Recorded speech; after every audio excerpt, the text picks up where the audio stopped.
So we got Ugbo over the line, but we're going to have to wait to see him. He's not injured. Don't worry.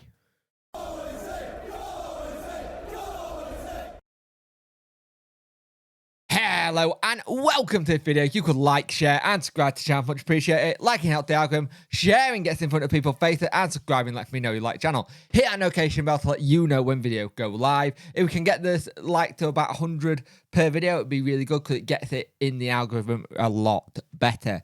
So Sheffield Wednesday striker Ike Ugbo. Oh, it's so nice saying Sheffield Wednesday striker Ike Ugbo. Is a player who we really want to start seeing on the pitch, but he made a little bit of a 15-minute spell in the Hull City game, and yeah, it didn't look that much up to speed with it, but what do we expect? He's not been training with a team. He was training at the City Group complex, so basically Man City's academy. He came on the 79th minute, so he got 10 minutes.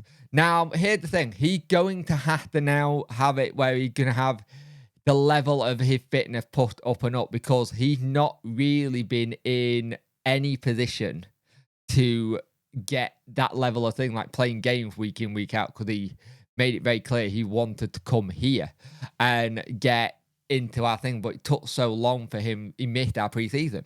So Danny had this to say for EK. Now it's about getting minutes and getting fitter and fitter. We had a similar situation in January when he first arrived. He has trained, but he now has to come into the next level because he missed the first 6 weeks. We've worked so hard with this group. You can see how they can run until the end. This is fantastic. We will bring it into shape, and we will see that as well.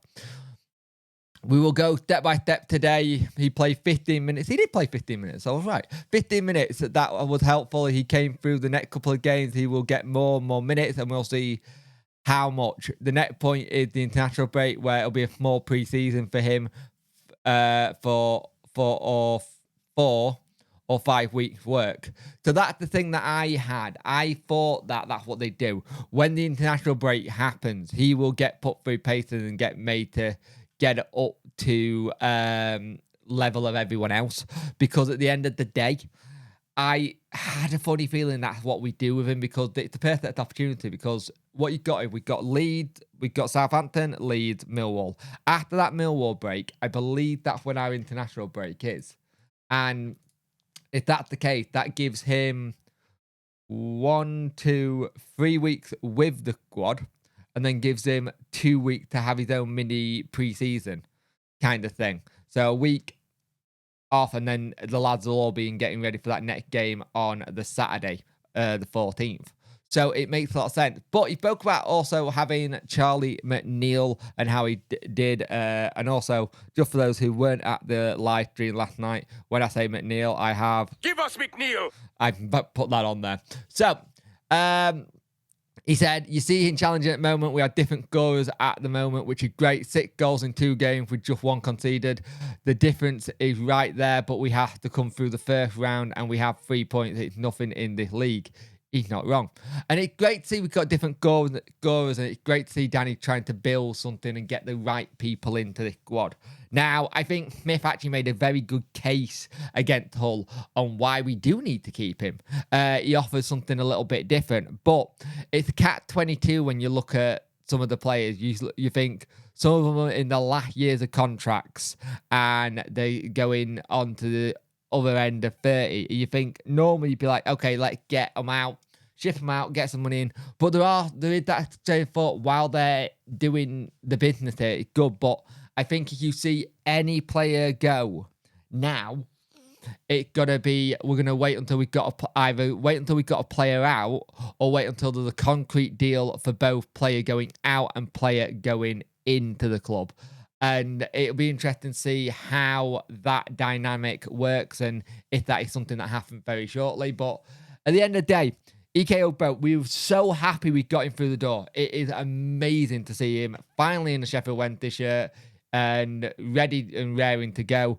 But he's not got anywhere near up to preseason match day preseason fitness and not match day fitness, and that's the issue when you have a transfer that takes a long time to get through.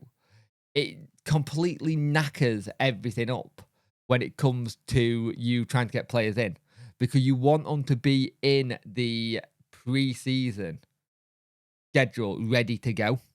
And that, for me, is something that you will have to manage. You'll see how many minutes he gets at Sunderland. He might get another. He could get something like he comes on the 60th minute to get Matt fitness and play more minutes. But we'll see. I think about Ike Ugbo, it's going to be just managing the levels of game time he has for the time being, and then going from there, because he's nowhere near where we want him to be in terms of these levels of fitness, by the sounds of what Danny said.